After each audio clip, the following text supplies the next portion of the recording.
During a luxurious funeral, the silence is broken by a shocking accusation. She's alive. The casket is opened and found empty, triggering an unprecedented scandal. As hidden truths come to light, a housemaid's courage turns the case into a national symbol of justice. If this story interested you, don't forget to subscribe to our channel and tell us what city you're watching from. Continuing, the Most Holy Chapel in the Knightsbridge district of London was immersed in an atmosphere of solemn mourning on that overcast Thursday morning. The white marble-clad walls reflected the soft light of dozens of candles that flickered in silence, casting dancing shadows over the wreaths of flowers that occupied every corner of the space. White lilies, imported roses, and rare orchids formed luxurious arrangements that exuded an intense, almost suffocating perfume. The air conditioning kept the temperature low, but there was an invisible weight that no ventilation system could dissipate. Edward Alistair Caldwell was seated in the first row of padded pews, his head slightly bowed and his hands placed in his lap. At 45, he was a man of impeccable posture, with greying hair at his temples and a navy blue suit that seemed to have been tailored for this moment of grief. Beside him, Patricia, his wife, wore an elegant black ensemble with a discreet veil that partially covered her face. She held a white silk handkerchief, which she brought to her eyes from time to time, but her shoulders did not tremble, and her breathing was controlled, almost mechanical. On Edward's other side, Isabella, his 17-year-old daughter, was completely different. Her brown eyes were swollen and red, tears streamed freely down her cheeks, and she sniffled softly, trying to contain the sobs that threatened to erupt at any moment. Her long dark hair was tied in a messy bun, and she squeezed her father's hands tightly, as if seeking an anchor in him to keep from completely falling apart. The coffin, positioned in the center of the chapel, was a funereal work of art. Made of solid mahogany, with polished bronze details and gilded metal handles, it was covered by a hand-embroidered white veil. Upon it, a silver-framed photograph showed the serene face of Mrs. Eleanor Alistair, a 72-year-old woman with wavy white hair, piercing blue eyes, and a gentle smile that seemed to freeze time. The picture had been taken on her last birthday, when she was still radiant, surrounded by her family at an elegant restaurant in Mayfair. The guests began to arrive gradually. Businessmen in grey suits, ladies in dark dresses and pearls, young executives who worked with Edward at his construction firm, neighbours from the gated community where Mrs. Eleanor had lived for the past 10 years.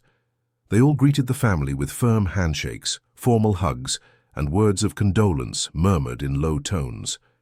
There was something rehearsed in these gestures, as if each person there knew exactly the role they were supposed to play in this performance of respect and solidarity.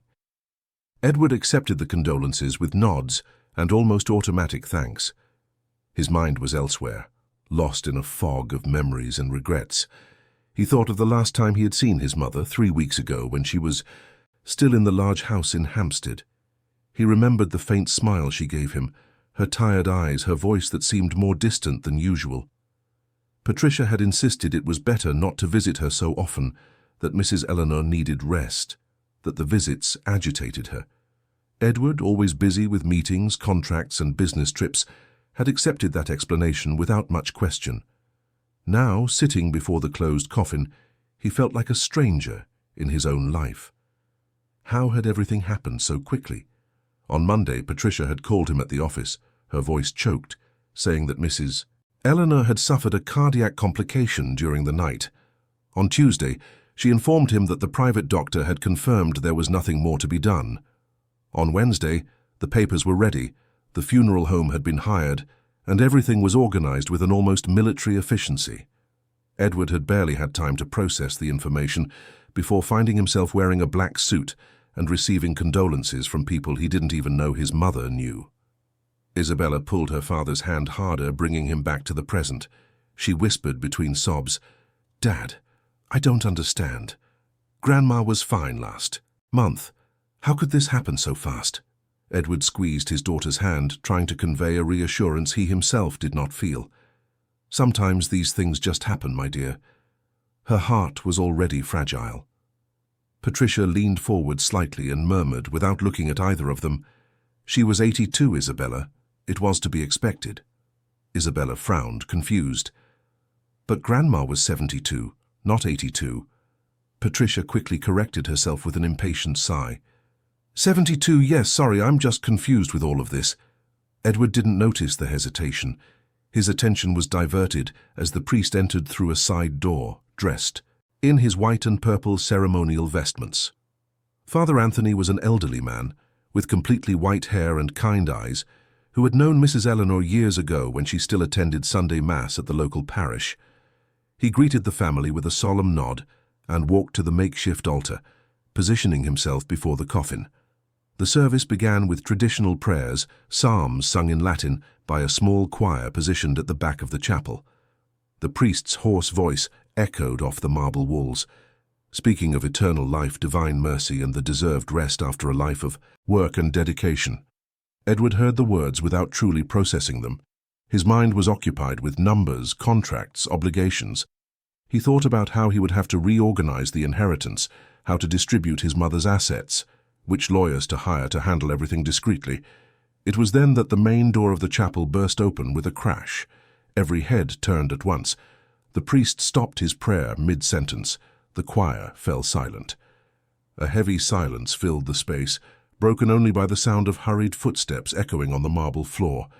Marlene Johnson entered the chapel like a storm. She was a 53-year-old black woman, short and strongly built, with graying hair pulled back in a tight bun.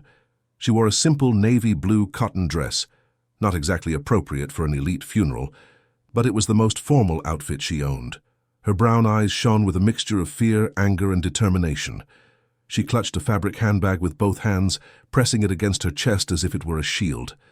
She walked down the central aisle, ignoring the shocked stares and indignant whispers that began to spread among the guests.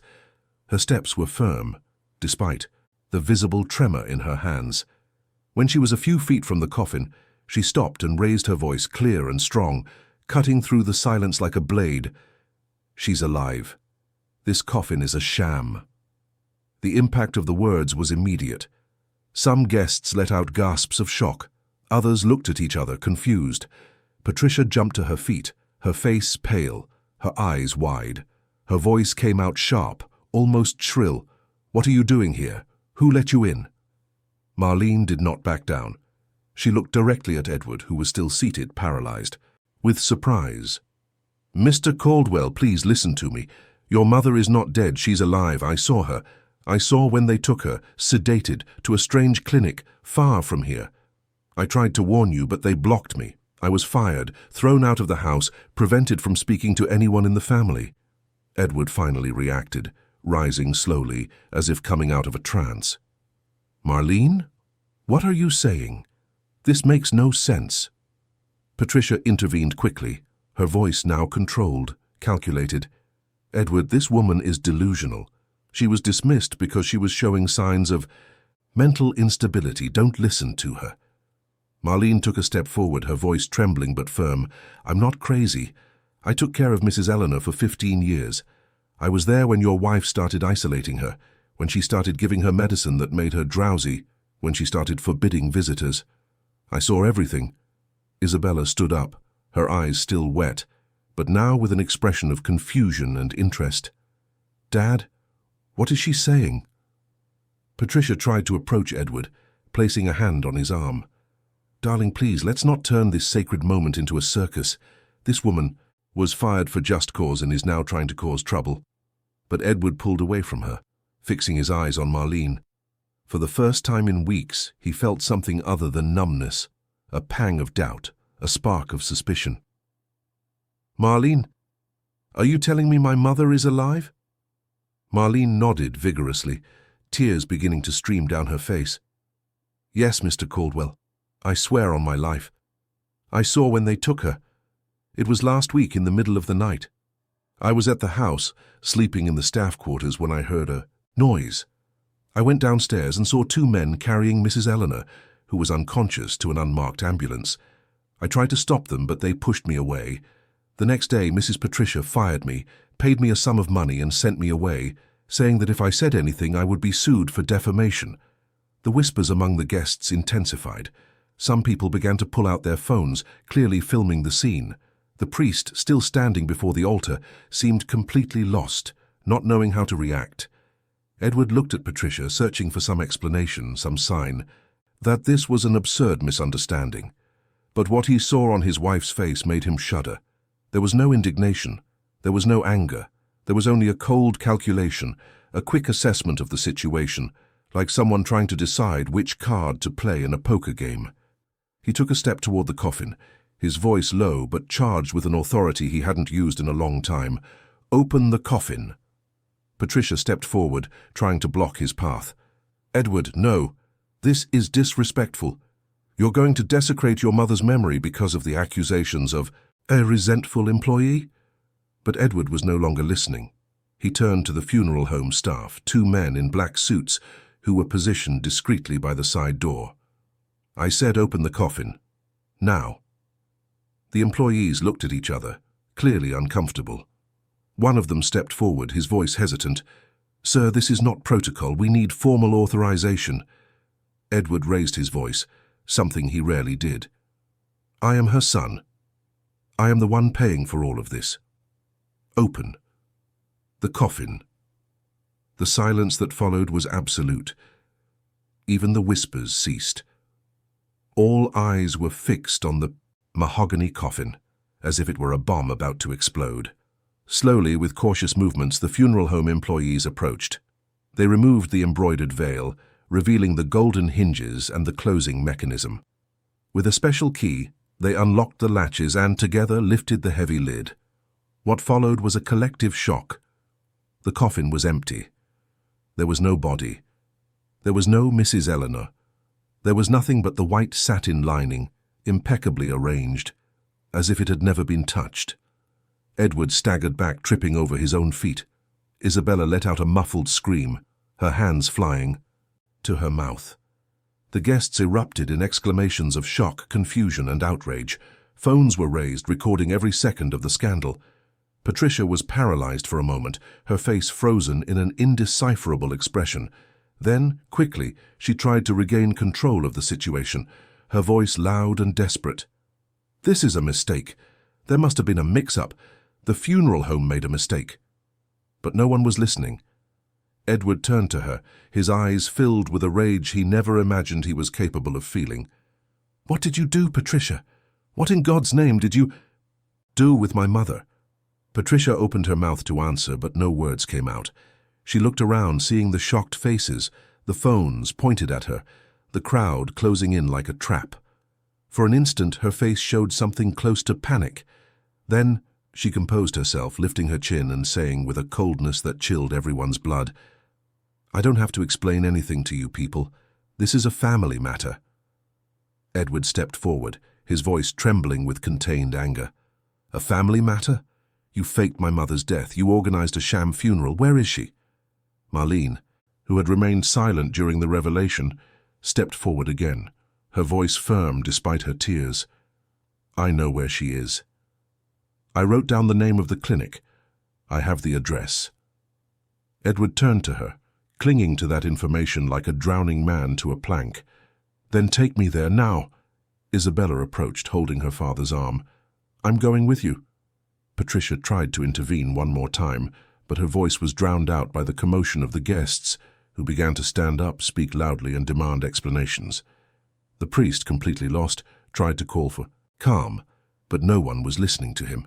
Edward ignored everyone and everything. He followed Marlene towards the exit, with Isabella by his side. Behind them, Patricia stood in the middle of the chapel, surrounded by accusatory glares and camera flashes.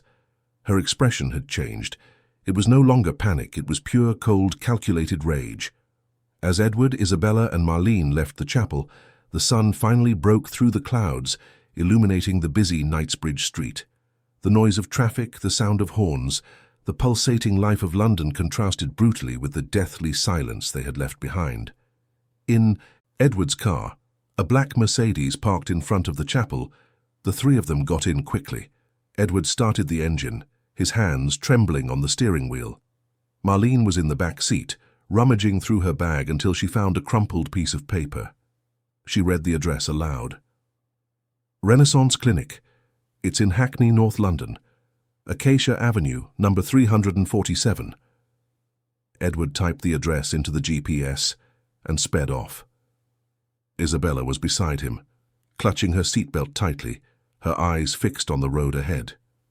No one spoke for the first few minutes. Silence was dense, heavy with fear, anger, and a desperate urgency. Finally, Isabella broke the silence, her voice barely audible. "Dad, what's going to happen when we get there?" Edward had no answer. He just gripped the steering wheel tighter and accelerated, weaving through the heavy London morning traffic. His mind was spinning in 1,000 directions. How had he not noticed? How had he let this happen? What kind of son was he? Marlene, in the back seat, wiped her tears with the back of her hand and said, with a determination that surprised even herself, "It doesn't matter what we find there, Mr. Caldwell. The important thing is that we got there in time. Mrs. Eleanor is strong. She'll be all right." Edward wanted to believe those words, but deep down he knew that nothing would ever be the same again. His life, his family, his perception of reality, everything had been shattered in those last few minutes. And as the car cut through the streets of London, towards an uncertain destination, he made a silent promise to himself. No matter what he found at the Renaissance Clinic, he would get justice, he would protect his mother, and he would uncover the whole truth no matter how long it took. The GPS indicated they were still 23 minutes from their destination, 23 minutes that felt like an eternity, 23 minutes in which Edward, Isabella, and Marlene held their breath, each lost in their own thoughts, each trying to prepare for what was to come. And as the car sped forward, leaving behind the chaotic chapel, the luxurious flowers, and the empty coffin, one thing became clear. This was not just a story of fraud or manipulation. It was a story of courage, of truth, and of a fight that was just beginning. The Renaissance Clinic was not the kind of place one would expect to find in a city like London. There were no flashy signs, no modern facade, nothing to indicate it was a healthcare institution. It was a 2-story, flat-roofed building, painted a faded beige, with windows protected by rusty bars and a green metal door that looked like it hadn't been opened in years.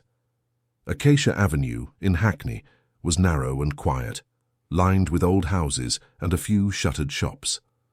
The only sign of life was a corner pub where 2 men were drinking beer even, though it was only noon. Edward parked the Mercedes in front of the clinic, turning off the engine with a sharp movement. His heart was beating so hard he could hear it in his ears. Isabella was pale, her hands trembling as she unbuckled her seatbelt.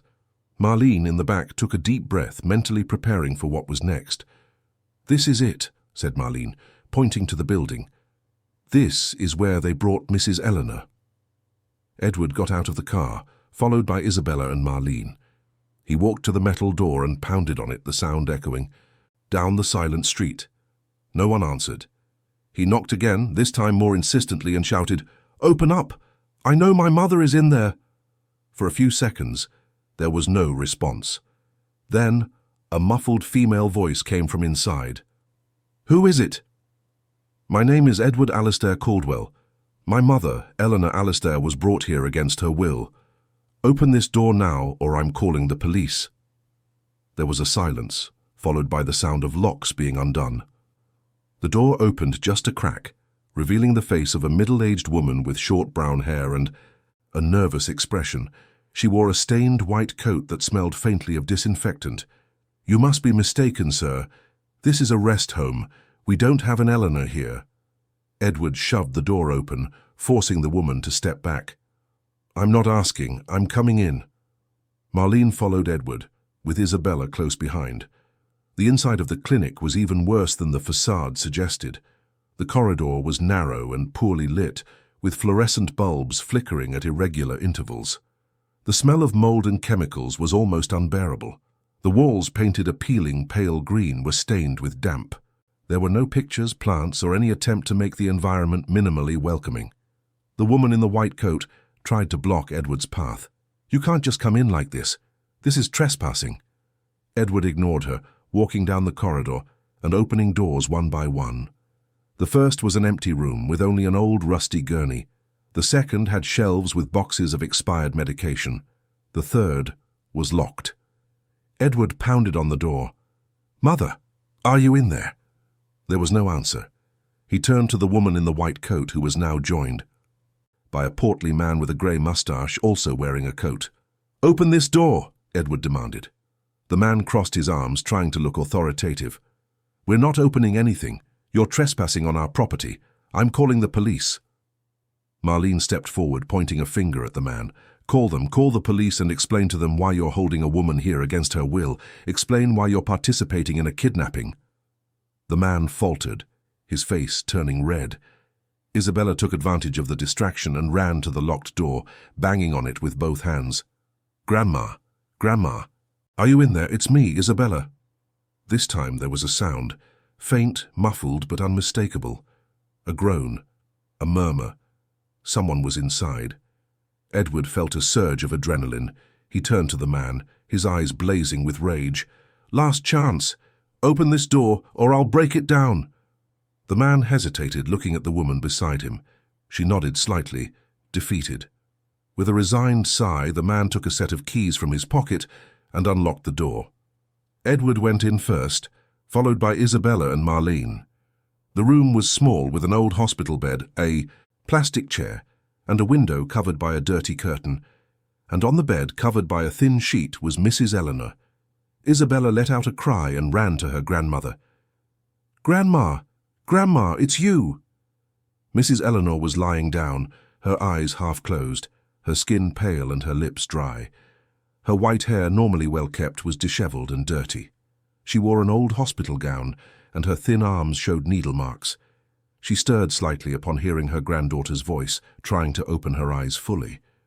Edward approached, kneeling beside the bed. His hands trembled as he touched his mother's face, feeling her cold skin. "Mother, it's me, Edward. I'm here. You're safe now." Mrs. Eleanor blinked slowly, her voice coming out weak and slurred. "Edward, is it really you?" "Yes, Mother. It's me.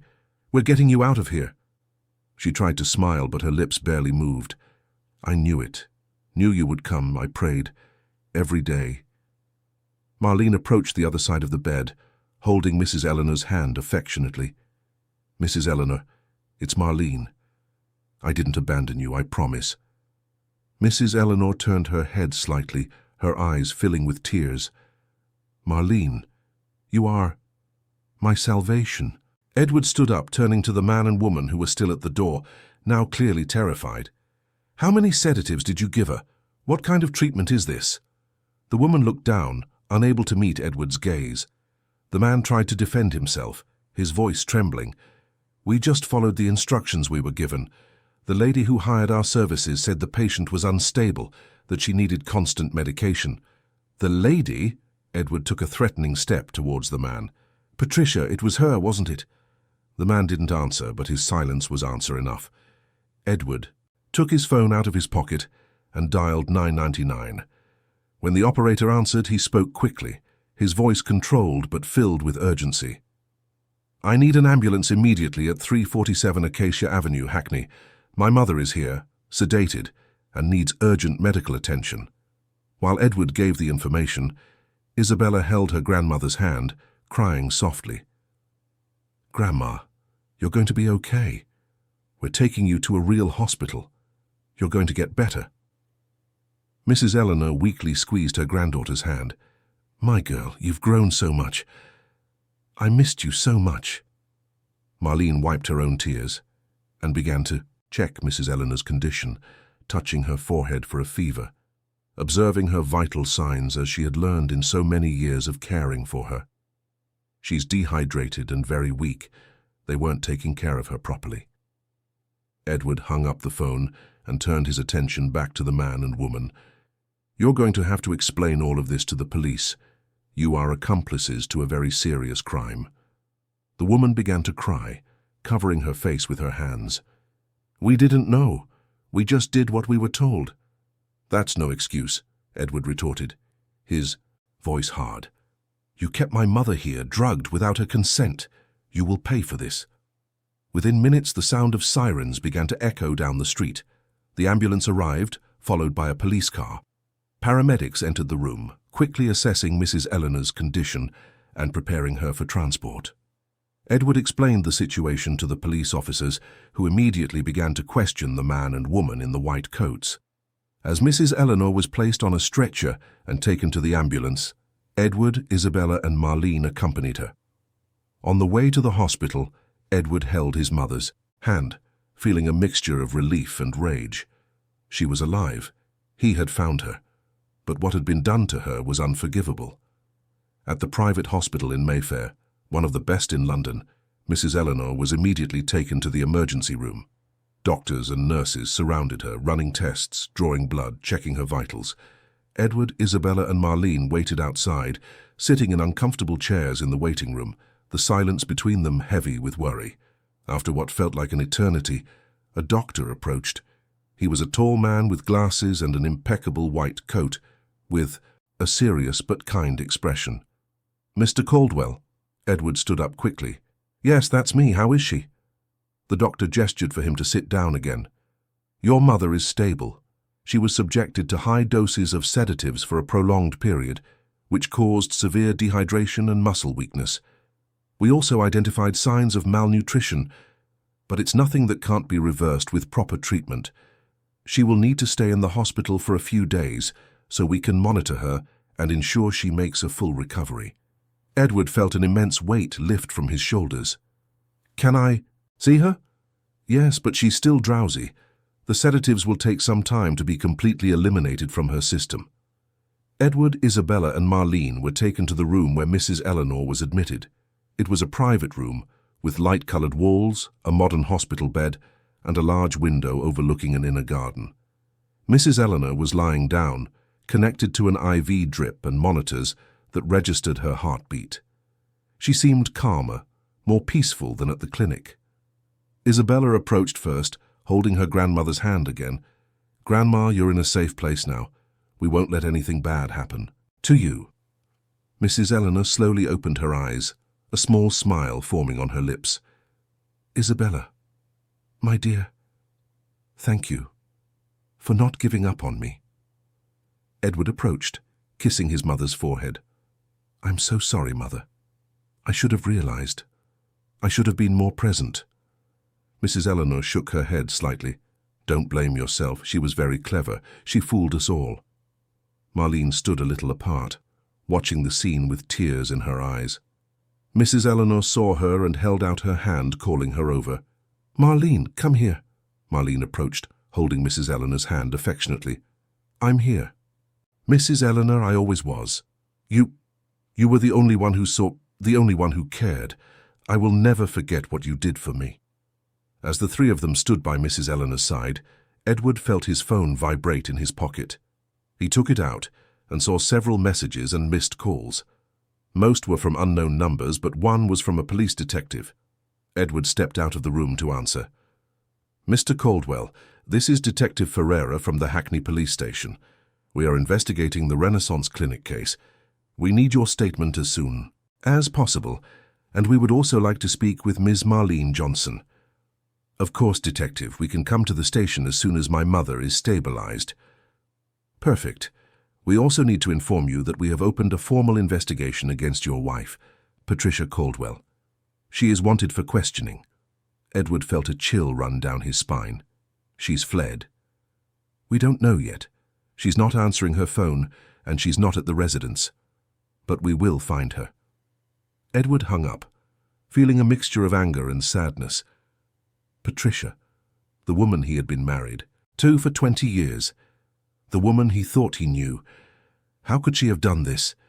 He returned to the room, finding Isabella and Marlene still beside Mrs. Eleanor, who was now sleeping peacefully. Isabella looked at her father, her eyes red from crying. "Dad, what happens now?" Edward sat in the chair next to the bed, running a hand through his hair in a gesture of exhaustion. "Now, my daughter, we are going to make sure your grandmother recovers, and we are going to make the person responsible for this pay for what they did."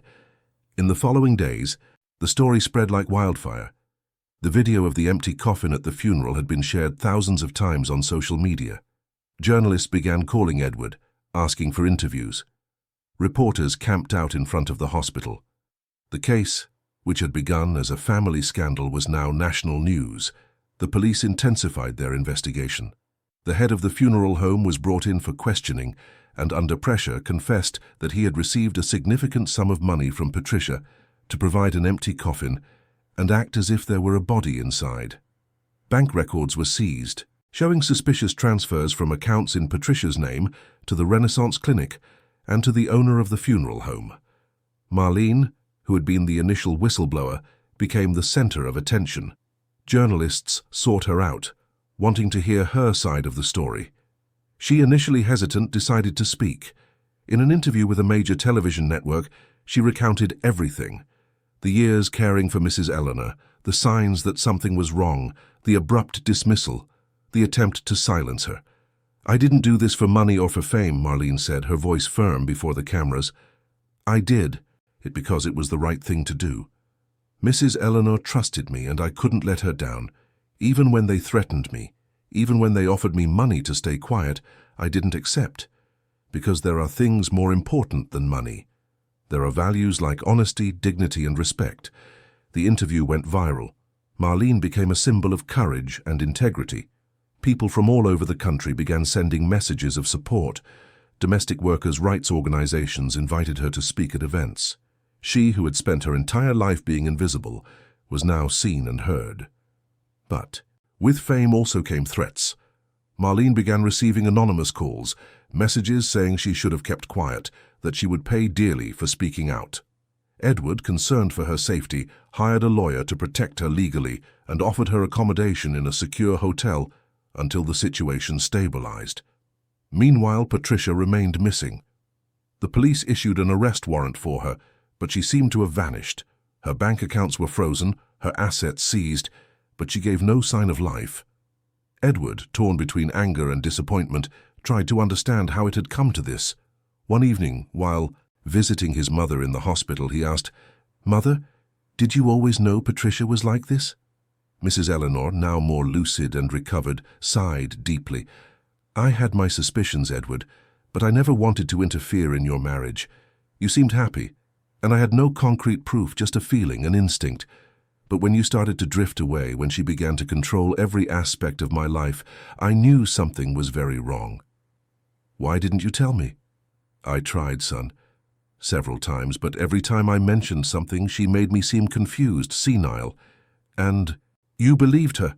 I don't blame you. She was very convincing." Edward felt a lump in his throat. "I failed you." Mrs. Eleanor held her son's hand. "No, Edward, you were deceived, manipulated, but now you're here. You saved me, and that's what matters." While mother and son talked, Marlene and Isabella were in the waiting room drinking coffee. Isabella, who had aged 10 years in a few weeks, looked at Marlene with admiration. "Marlene, I wanted to thank you. You saved my grandmother. If it weren't for you, I don't know what would have happened." Marlene smiled, placing her hand on Isabella's. "I did what any decent person should do. The problem is that not everyone has the courage to face the consequences of doing the right thing." Isabella nodded thoughtfully. "I want to be like you when I grow up, brave, full of integrity." Marlene chuckled softly. "You're already brave, Isabella. You faced all of this alongside your father. That takes a lot of strength." At that moment, Edward's phone rang. It was Detective Ferreira. "Mr. Caldwell, we have news. We found Patricia. She was trying to leave the country using false documents. She was arrested at Heathrow Airport." Edward felt a rush of emotions, relief, anger, sadness. "And now?" "Now she will answer for all the crimes she has committed. And with the evidence we have, it's unlikely she'll escape justice." Edward hung up the phone and returned to his mother's room. He shared the news with Mrs. Eleanor, Isabella, and Marlene. They all fell silent for a moment, absorbing the information. Finally, Mrs. Eleanor spoke, her voice weak but determined. "Let justice be done, not for revenge, but so that other people don't go through what I went through." And as night fell over London, the family gathered in that hospital room knew that the battle was far from over. But for the first time in weeks, they felt something that had been lost: hope. The arrest of Patricia Caldwell at Heathrow International Airport was a turning point in the case. Security footage showed a woman different from the one who had organized the sophisticated funeral days before. Without makeup, her hair pulled back in a hasty ponytail, and wearing casual clothes, she tried to pass unnoticed in the international departures terminal. She carried only a small suitcase and a passport with a false name. When the border force agents approached her, she tried to maintain her composure, but her eyes betrayed her, revealing the panic of someone who knew the game was over. Edward watched the news on television in the hospital room where his mother was still recovering. The images showed Patricia being escorted by officers, her hands cuffed, her head bowed. Reporters shouted questions she completely ignored. "Why did you do it? Where was Mrs. Eleanor? Do you have anything to say to the victims?" Silence, just silence, and hurried steps towards the police car. Isabella was beside her father, hugging him. Seeing her own mother being arrested was a surreal experience, painful in a way she couldn't put into words. Edward held his daughter, feeling the responsibility to protect her from it all, but knowing it was impossible. The reality was cruel and unavoidable. Mrs. Eleanor, reclining in the hospital bed, watched the news with a serene, almost distant expression. When Edward turned off the television, she said softly, "I don't feel anger, Edward. I feel pity. Pity for someone who lost so much of herself that she was capable of doing what she did." Edward couldn't answer. He hadn't yet fully processed his own feelings. Patricia was the mother of his child. She was the woman with whom he had shared 20 years of marriage. How had he not seen it? How had he been so blind? In the following days, the investigation intensified. Detective Ferreira, an experienced man in his 50s with grey hair and a stern demeanor, led the task force responsible for unraveling the full extent of the scheme. The police station in central London became the epicenter of the operation, with documents piled on desks, computers open to multiple screens, and a dedicated team gathering every piece of evidence. Edward was summoned to give a formal statement. He arrived at the station on a rainy Friday morning, accompanied by his lawyer, Dr. Robert Mendez, a tall, elegant man who had represented his family in legal matters for years. In the interview room, Edward recounted everything: his relationship with Patricia, the signs he had ignored, Marlene's dismissal, the funeral, the discovery of the empty coffin. "Mr. Caldwell," said Detective Ferreira, leaning forward over the table, "when was the last time you saw your mother before her supposed passing?" Edward thought for a moment. "It was about a month ago. I went to visit her at the house in Hampstead. Patricia said my mother was tired, that she'd had a difficult week. When I went into her room, she seemed drowsy, but she talked to me. She spoke about trivial things, the weather, a television show she was watching, nothing major." "And did you find anything strange?" Edward shook his head, ashamed. "No. I thought it was just the fatigue of old age. Patricia always said it was important not to agitate her too much, that long visits exhausted her. I believed her." The detective made notes in his notebook. "And what about the management of Mrs. Eleanor's assets? Who took care of that?" "Patricia took on that responsibility about 2 years ago. She said it would be easier, that I already had enough to worry about with the company. My mother signed a power of attorney giving Patricia the authority to manage her finances." "And did you verify this power of attorney?" Edward looked down. "No. I trusted her." The detective nodded, understanding but serious. "Mr. Caldwell, we're going to need all the documents related to your mother's finances.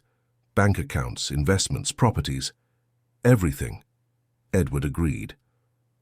In the following days, he and Dr. Mendez gathered all the requested documents. What they discovered was shocking. Account after account, transfer after transfer, all authorized by the power of attorney Patricia had obtained.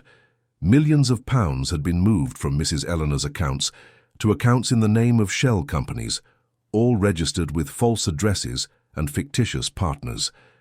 But the most disturbing discovery came when the police accessed Mrs. Eleanor's medical records. There were reports signed by a doctor named Dr. August Ferris declaring that she suffered from advanced dementia, that she no longer had the capacity to make decisions for herself, that she needed specialized care. Edward had never heard of this doctor.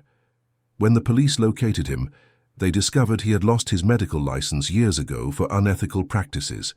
He confessed under pressure that Patricia had hired him to forge the reports.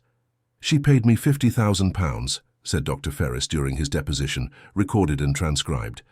She said it was to protect her mother-in-law, that the family was trying to exploit the old lady. I needed the money, I didn't ask questions. Each revelation was like a layer being peeled back, exposing the rot that had taken root in the Alastair family's life." Edward felt nauseated with each new detail. Marlene, who was also called to testify, recounted everything she had witnessed. She spoke of the gradual changes in Mrs. Eleanor's behavior, the medications Patricia insisted be given, the suspicious conversations she had overheard. "I saw when Mrs. Patricia gave pills to Mrs. Eleanor," Marlene said, her voice firm despite her tears. "She said they were vitamins, but after Mrs. Eleanor took them, she would become drowsy, confused. I questioned it once, and Mrs. Patricia told me to mind my own business, that I was just an employee," Detective Ferreira asked. "And what about the night they took Mrs. Eleanor?" Marlene took a deep breath, reliving that moment. "It was early on a Saturday morning. I heard a noise upstairs. I got up and went to see what it was. I saw two men carrying Mrs. Eleanor, who was unconscious. She was wearing a nightgown and they put her on a stretcher. I shouted, asked what was happening. One of the men pushed me and said it was a medical emergency. Mrs. Patricia was there, supervising everything. She looked at me coldly and said, 'This is none of your concern. Go back to your room.' And what did you do?" "I tried to follow, but they were already gone. They got into an unmarked ambulance and left quickly. The next day, Mrs. Patricia called me in and fired me. She said I was seeing things, that Mrs. Eleanor had passed away during the night from natural causes, and that I should accept the payment and leave without making a scene. She gave me an envelope with cash and made me sign a non-disclosure agreement." "And did you sign it?" "Yes, I was scared, but later, when I saw the funeral announcement, I knew I couldn't stay silent. I had written down the address of the clinic where they took Mrs. Eleanor. I had followed the ambulance from a distance that night. I knew something was very wrong." The police also investigated the Renaissance Clinic. The owner, a man named Marcus Taylor, was a former nurse who had opened the clinic clandestinely. He confessed that Patricia had hired him to keep Mrs. Eleanor sedated and isolated, paying him a monthly sum in cash. He provided receipts, notes of dates and times of Patricia's visits, all meticulously recorded. "She visited the patient once a week," Marcus said during his deposition, "always alone. She brought medication and instructions on the dosages. She said it was to keep her mother comfortable, but I knew something was wrong. But the money was good, and I didn't ask questions."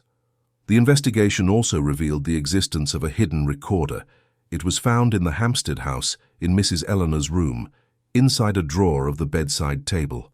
Mrs. Eleanor, in a moment of lucidity, had managed to activate it days before she was taken. The recording was clear, crisp, and devastating. On the recording, Mrs. Eleanor's voice could be heard, weak but conscious. "Today is Thursday, August 23rd. My name is Eleanor Alastair. I'm recording this because I am afraid. Patricia, my daughter-in-law, has been giving me medication that makes me confused. She has forged documents. She is stealing my money. I have tried to talk to Edward, but she won't let me. She controls everything. I fear what she will do to me. If anyone finds this, please help me.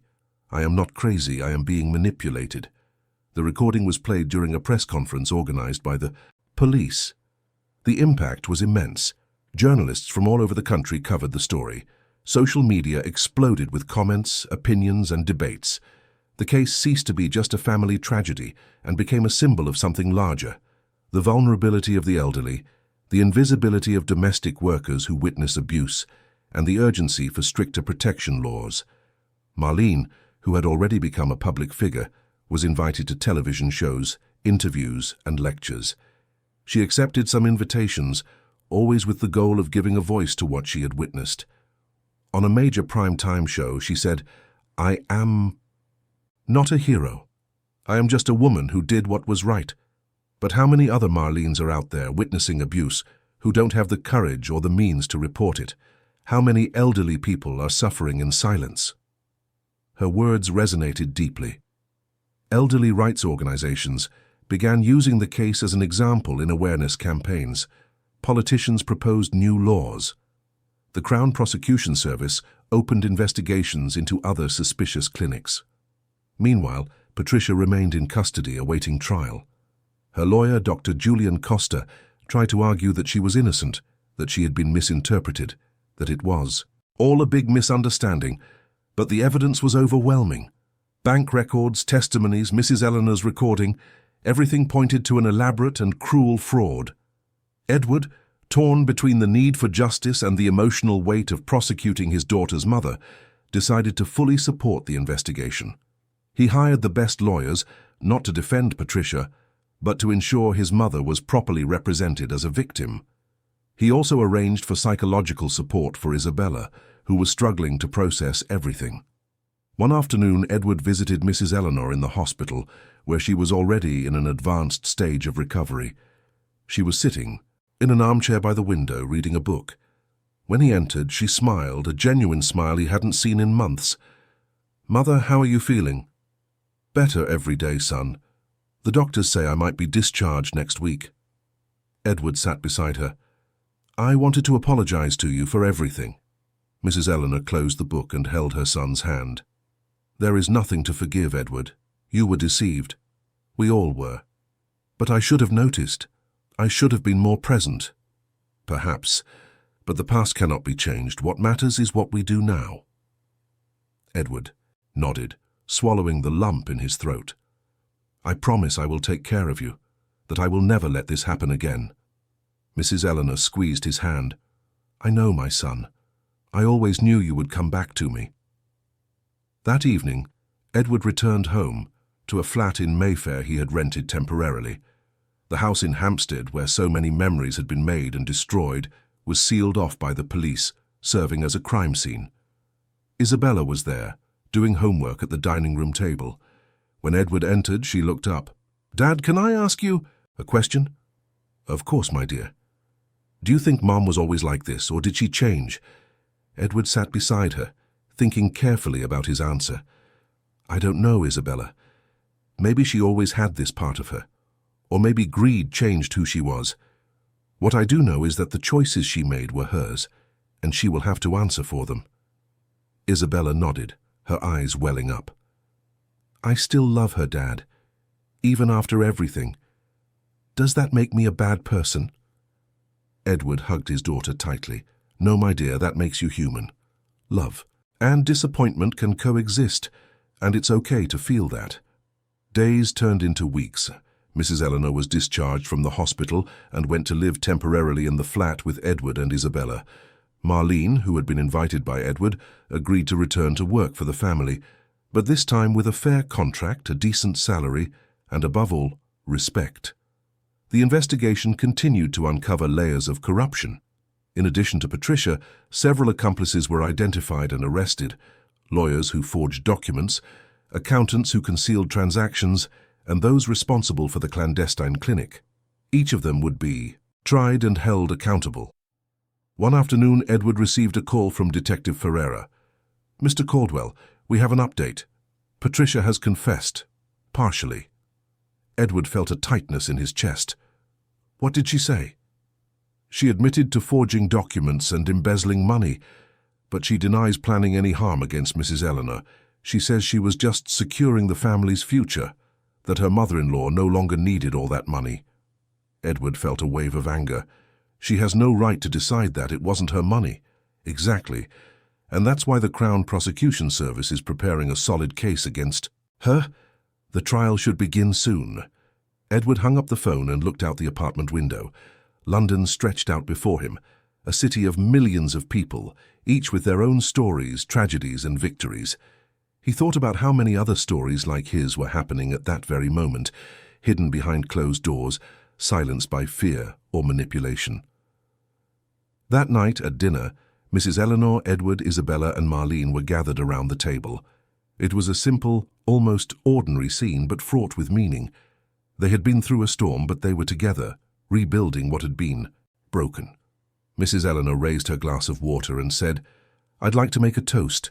To truth, to courage, and to family. Not necessarily family by blood, but the family we choose, who protects and loves us." They all raised their glasses, and in that moment, in a simple flat in the heart of London, 4 people found something precious: hope. The journey for justice was just beginning, but they knew that together they could face anything. The Old Bailey was packed on the morning of the trial. Journalists, onlookers, activists for the rights of the elderly and domestic. Workers, all crowded at the doors, trying to secure a place in the public galleries. The case had become a national phenomenon, and public interest was at an all-time high. Television cameras surrounded the building, reporters broadcasted live, and the buzz of conversation and speculation filled the humid London morning air. Edward arrived early, accompanied by Mrs. Eleanor, Isabella, and Marlene. He wore a dark grey suit, his face marked by the tension of the past weeks. Mrs. Eleanor, now fully recovered, walked with the aid of an elegant cane, wearing a navy blue suit that conveyed dignity and strength. Isabella was by her grandmother's side, holding her arm carefully, her eyes showing a maturity that didn't match her 17 years. Marlene walked just behind, wearing a simple but elegant dress, her face serene despite the pressure of the moment. They entered through a side door, avoiding the crowd of reporters shouting questions. Inside the courtroom, the atmosphere was heavy, formal. The dark wood-panelled walls, the rigid benches, the royal coat of arms above the judge's chair, everything contributed to a sense of solemnity and impending justice. The room was divided. On one side, Edward, his family, and the prosecution lawyers. On the other, Patricia, accompanied by her barrister, Dr. Julian Costa. When Patricia entered, escorted by prison officers, there was a momentary silence. She wore a simple black suit, her hair in a low bun, with no jewelry or excessive makeup. Her face was pale, her eyes avoiding direct contact with anyone in the family. Edward watched her, trying to find some trace of the woman he had married, but the person he saw there seemed a stranger. Patricia did not look at him, nor at Isabella, nor at Mrs. Eleanor. She kept her eyes fixed on the table in front of her, her hands clasped, her expression closed. The judge, the Honourable Mr. Justice Charles H. Adams, a man of 60 with grey hair and an imposing posture, entered from a side door. Everyone rose. He sat, struck his gavel, and declared, "All rise, this court is now in session. The Queen versus Patricia Silver Caldwell, on charges of fraud, forgery, false imprisonment, and theft." The trial began with the prosecution's opening statement, delivered by Mr. Fernando Diaz, QC, a tall, eloquent man known for his toughness in cases of crimes against the elderly. He detailed each charge, each piece of evidence, each witness. His voice echoed through the courtroom, clear and forceful. "My lord members of the jury," said Mr. Diaz, pacing before the jury of 12 ordinary citizens, "the case we present today is not merely about financial fraud. It is about an abuse of trust, about the cruel manipulation of a vulnerable person, and about a calculated scheme to silence those who tried to protect the victim. Patricia Caldwell did not act out of desperation or need. She acted out of pure and simple greed." He presented the evidence one by one, the bank records showing the illicit transfers, the medical reports forged by Dr. August Ferris, the recording of Mrs. Eleanor, her voice frail but conscious, denouncing the manipulations, the statements from Marlene, the staff of the clandestine clinic, the head of the funeral home. Each piece of the puzzle fit perfectly, forming a devastating picture of guilt. The defense barrister, Dr. Julian Costa, tried to counter-argue. He claimed that Patricia was only trying to protect the family's assets, that she had good intentions, that she never meant to cause harm to anyone. But his words sounded hollow against the weight of the evidence. Then came the time for witness testimonies. Marlene was the first to be called. She walked to the witness box, swore an oath to tell the truth, and began to recount her version of events. Her voice, initially trembling, gained strength as she spoke. "I worked for the Caldwell family for 15 years, Marlene said, looking directly at the jury. "I cared for Mrs. Eleanor as if she were my own mother, and when I saw that she was being harmed, when I saw they were giving her medicine that made her confused, When I saw they were isolating her from her own family, I could not stay silent. They tried to silence me. They offered me money, they threatened me, but I knew that if I didn't speak up, no one else would. And Mrs. Eleanor deserved to be saved. There were tears in the eyes of some jurors. Marlene continued, recounting the night she saw Mrs. Eleanor being taken away, the abrupt dismissal, the non-disclosure agreement she was forced to sign. Every detail was presented with clarity and emotion. When it was Dr. Costa's turn to cross-examine her, he tried to question her credibility, suggesting she might have financial motives to lie. Marlene faced him firmly and replied, "Sir, I refused £50,000 to stay quiet. If I wanted money, I would have taken it. I am here because it is the right thing to do, and there is no amount of money that can buy my conscience." The response was so direct and honest that even Dr. Costa seemed disarmed. He asked no further questions. Next, it was Mrs. Eleanor's turn to testify. There was a murmur in the courtroom as she stood, leaning on her cane, and walked to the witness box. Edward instinctively stood to help her, but she made a gentle gesture indicating she was fine. She swore the oath and sat in the witness chair. The prosecutor, Mr. Diaz, approached respectfully. "Mrs. Alistair, could you please tell us, in your own words, what happened?" Mrs. Eleanor took a deep breath and began. Her voice was firm, clear, without hesitation. "About 2 years ago, I noticed that Patricia was taking control of my life. At first it was subtle. She would say I was forgetful, that it was better for her to handle my finances. Then she started controlling my medical appointments, my trips to the bank, even my conversations with my son. She gave me pills she said were vitamins, but they made me confused and drowsy." She paused, her eyes fixed on Patricia, who still would not look at her. "I tried to talk to Edward, but she always found an excuse. She'd say I was tired, that visitors agitated me, and my son, busy with his life, believed her. I don't blame him. She was very convincing," Mrs. Eleanor continued, recounting how she recorded the message on the hidden recorder. How she was taken from her own home in the middle of the night, how she woke up in a strange clinic, sedated and isolated. "I was afraid I would never see my family again, but I prayed every day, believing that the truth would prevail." When Mr. Diaz asked how she felt about Patricia now, Mrs. Eleanor answered with an honesty that surprised everyone. "I feel pity. Pity for someone who had so much, a family, a comfortable life, and chose the path of greed and cruelty. I don't feel anger. I feel sadness for all that has been lost." The courtroom fell into absolute silence. Even Patricia briefly looked up, meeting Mrs. Eleanor's gaze. For an instant something passed between them, something indefinable. Then Patricia looked down again. Isabella was also called to testify. It was the hardest part for her, testifying against her own mother. But when the judge asked if she was prepared, she nodded with determination. "Yes, my lord, I need to do this." Isabella recounted how she felt the growing distance between her and her grandmother, how visits became rarer, how her mother always had a convincing explanation for everything. "I loved my mother, I still do, but what she did was wrong. And my grandmother deserves justice." When it was the defense's turn to present its case, Dr. Costa called Patricia to the stand. She walked to the witness box, swore the oath, and sat down. Her expression was controlled, but there was a visible tension in her shoulders. Dr. Costa asked careful questions, trying to humanize her, to show her as a woman who made mistakes but was not a monster.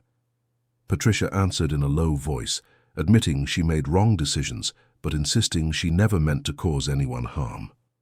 "I was worried about the family's future," Patricia said. "Eleanor was becoming more frail. And I thought I was doing the right thing by taking control of her finances." The prosecutor, Mr. Diaz, cross-examined with surgical precision. "Mrs. Caldwell, you claim you were worried about the family's future, but how do you explain the transfers of millions of pounds to accounts in your own name? How do you explain the forged medical reports? How do you explain keeping your mother-in-law sedated and isolated in a clandestine clinic?" Patricia hesitated, struggling for words. I made mistakes, but I never wanted—" "You never wanted what? To steal? To manipulate? To imprison? Because that is exactly what you did, isn't it?" Patricia did not answer. Her hands trembled, and for the first time she seemed to break. Tears streamed down her face, but she made no sound. The trial lasted 3 full days. Every witness, every piece of evidence, every argument was presented, debated, and analyzed. In the end, the prosecutor delivered his closing argument, appealing to the jury's sense of justice. "Members of the jury," said Mr. Diaz, his voice resonating through the room, "you have heard the testimonies, you have seen the evidence. This is not a case of a mistake in judgment or misinterpreted intentions. This is a case of deliberate fraud, of the abuse of a vulnerable person, and of a systematic attempt to silence those who tried to help." Patricia Caldwell knew exactly what she was doing, and she must be held accountable. The jury retired to deliberate. Edward, Mrs. Eleanor, Isabella, and Marlene waited in an adjacent room, the silence between them heavy with anxiety and expectation. Hours passed. Edward held his daughter's hand. Marlene prayed softly. Mrs. Eleanor looked out the window, watching the city outside. Finally, the jury returned. The judge asked everyone to rise. "Has the jury reached a verdict?" The foreman of the jury, a middle-aged man with glasses, stood up. "Yes, my lord." "And what is your verdict?" "On the charges of fraud, forgery, false imprisonment, and theft, we find the defendant, Patricia Silver Caldwell, guilty." An eruption of murmurs and reactions filled the room. Edward closed his eyes, feeling a mixture of relief and sadness. Isabella began to cry, hugging her father. Mrs. Eleanor remained serene, nodding slightly. Marlene clasped her hands together, giving silent thanks. The judge struck his gavel, restoring order. "Patricia Silver Caldwell, you have been found guilty of multiple serious crimes. The sentence will be handed down next week, but I must inform you that you will face a significant prison term, in addition to the obligation to repay all embezzled funds." Patricia stood, her face pale, her eyes empty. She was escorted out of the courtroom, and for the first time she looked back. Her eyes met Isabella's. There were no words, just a look filled with regret, pain, and loss. Then she was gone, disappearing down the corridors of the court. A week later, the sentence was delivered. 12 years in prison with no possibility of early release, and the obligation to return all the stolen funds, including interest and penalties. Her accomplices were also convicted. The owner of the clandestine clinic received 8 years, the doctor who forged reports received 5, and the head of the funeral home received 3. The impact of the case went beyond individual justice. In the following months, other clandestine clinics were investigated and shut down. New laws for the protection of the elderly were passed, including stricter oversight of powers of attorney and financial control. Organizations supporting domestic workers gained more visibility and resources. Marlene became an active advocate for the rights of domestic workers and the protection of the elderly. She was invited to give lectures at universities, participate in television programs, and even write a book telling her story. Her courage inspired thousands of people to report abuse and to value those who work behind the scenes in British homes. Edward, with his mother's support, created the Eleanor Alastair Foundation, dedicated to protecting the elderly and supporting domestic workers. The foundation offered free legal assistance, educational programs, and awareness campaigns. He invested a significant portion of his personal wealth in the cause, feeling it was his way of giving back and ensuring his mother's suffering had not been in vain. Isabella, deeply affected by everything she had experienced, decided to change her life plans. She gave up the idea of studying fashion and chose to study law, specializing in the rights of the elderly and minorities. "I want to be the voice for those who can't defend themselves," she told her father. "I want to make a difference like Marlene did." Mrs. Eleanor returned to her house in Hampstead, now renovated and free of bad memories. Edward and Isabella visited her frequently, and Marlene continued to work for her, but now as a dear friend, part of the family. The afternoons were filled with conversations, tea, and happy memories that slowly replaced the painful scars of the past.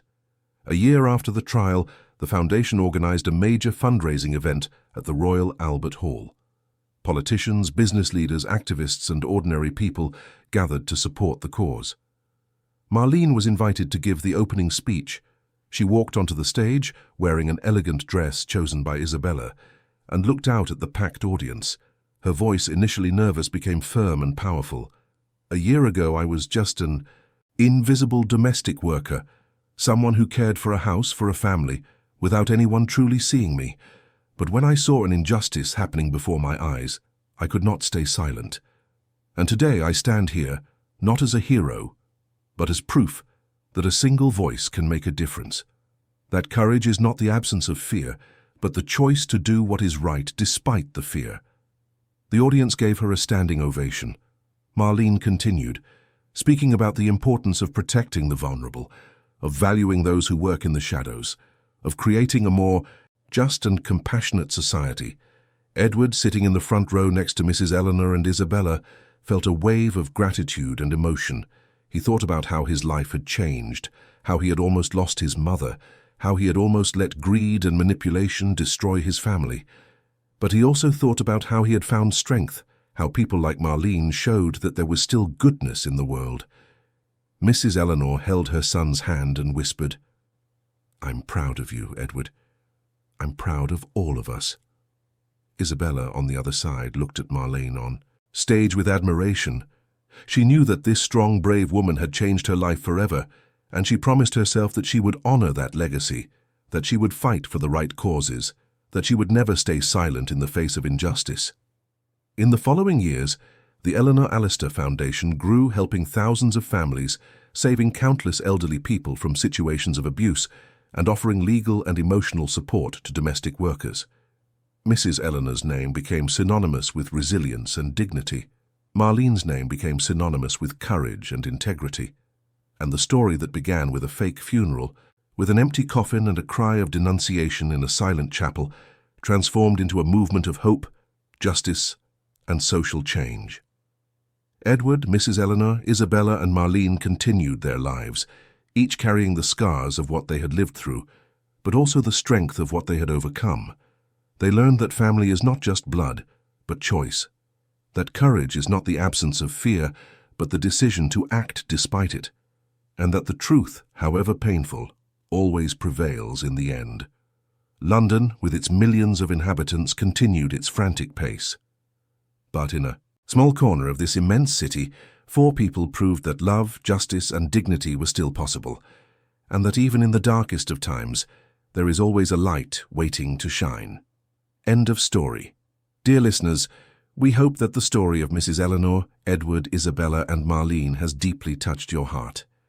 If you were moved by this journey of courage, justice, and redemption, please leave a like, subscribe to the channel, and tell us in the comments what marked you most in this story. Every day we bring intense narratives like this one, which reveal the deepest side of the human soul, stories that make us reflect on values, family, and the importance of doing what is right.